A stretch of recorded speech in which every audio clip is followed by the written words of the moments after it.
This is me, when the sun's out and I'm spending it inside looking at a screen, editing this video you're watching right now. Or when it's past midnight and I'm glued to my chair whilst everyone else is sleeping. Just me, my desk and my inflated expectations. The sobering truth, nothing good ever comes after midnight. What felt like gold at 2 AM was actually frantic ramblings from a malnourished mind. Cancel plans, work odd hours, and soon your hobby's a miserable chore. What began as a passion devolved into a way to excuse taking the next day off, watching TV guilt-free like someone who's on a diet and fasts for a day just so he can have a whole tub of conscience-free ice cream tomorrow. Now, although this is still a work in progress, and yes, I get the irony of writing about writing too much, this confession will reveal how to break free from the metaphorical chair and think less, live more. The Armchair Adventurer. Being an amateur writer with hermit tendencies, it's so easy for me to become isolated and live life stuck to a chair. If I were to live the rest of my life this way, where the closest thing to experience would be when I stare out the window, or when I order a takeaway at an ungodly hour, life would pass me by, and I'd be nothing but an armchair adventurer.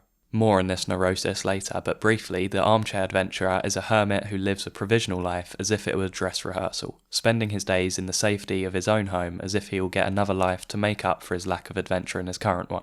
The Greek philosopher Seneca says this existence is what defines the fool. In his words, the fool is always getting ready to live.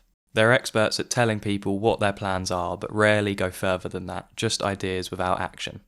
But as Jung said, you are what you do, not what you say you'll do. Although I've learnt to keep my own plans to myself, what I am susceptible to is overthinking and underliving. I'm 26, I shouldn't be trapping myself inside overthinking about life's problems. I should be experiencing the real world and living life. Before we were all chronically online, previous generations would have the village hermit who would shut himself off from the world, but he'd still have to venture out for supplies. We now live in a time where you can order a filet mignon on Uber Eats in the middle of the night and ask them to drop it at your door with no interaction necessary. It's also never been easier to simulate experience through a screen, which can offer us limitless portals into other people's more adventurous lives that we're too afraid to live ourselves, further bypassing the guilt of not leaving the house until, before you know it, you've become the hermit who camps upstairs in a family gathering whilst they gossip about you at the table. Personally, I think I'm more prone to putting off living because I've merged my hobby with my career, so it's easier to justify working over the clock and cancelling plans. Too often I've decided to stay in instead of going out with friends because I feel as if I would be wasting valuable time being away from my screen of endless possibilities and promises. Even if I have writer's block, I'd try to force it instead of taking it as a sign that I need to find more inspiration living in the real world.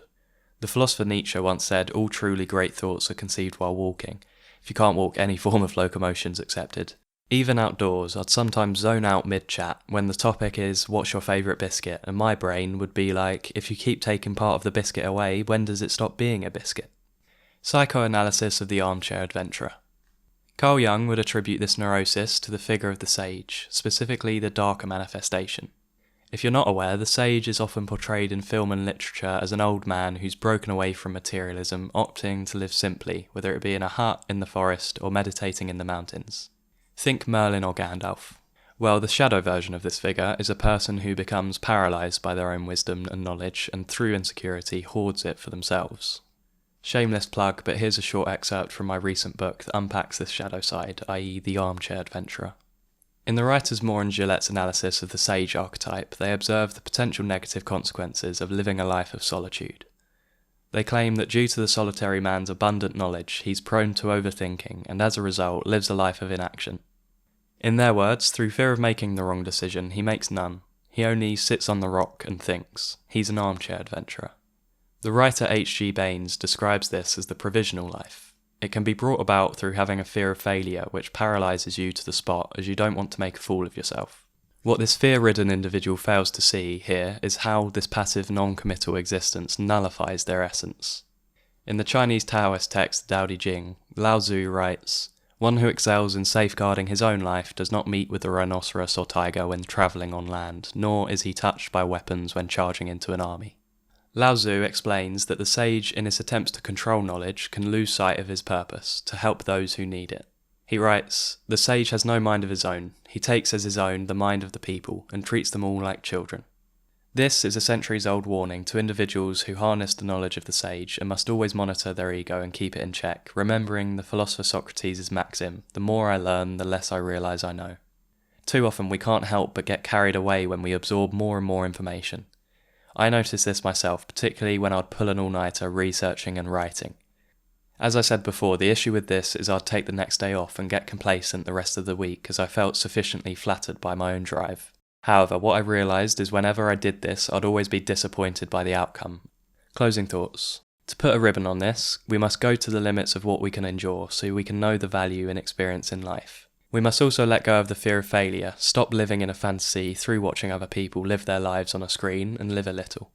If we live life through a window, we'll live provisionally, using empty ideas as our currency, an abstraction from reality. Ideas alone lead us to nowhere, just the same place we started, our armchair. As Seneca once said, no man is more unhappy than he who never faces adversity, for he is not permitted to prove himself. However, if we lead with our actions, i.e. experience, following from ideas, we're able to align ourselves with the person we want to be, someone who, as the Roman Emperor Marcus Aurelius said, is consistent with their thoughts and actions. Thanks for watching.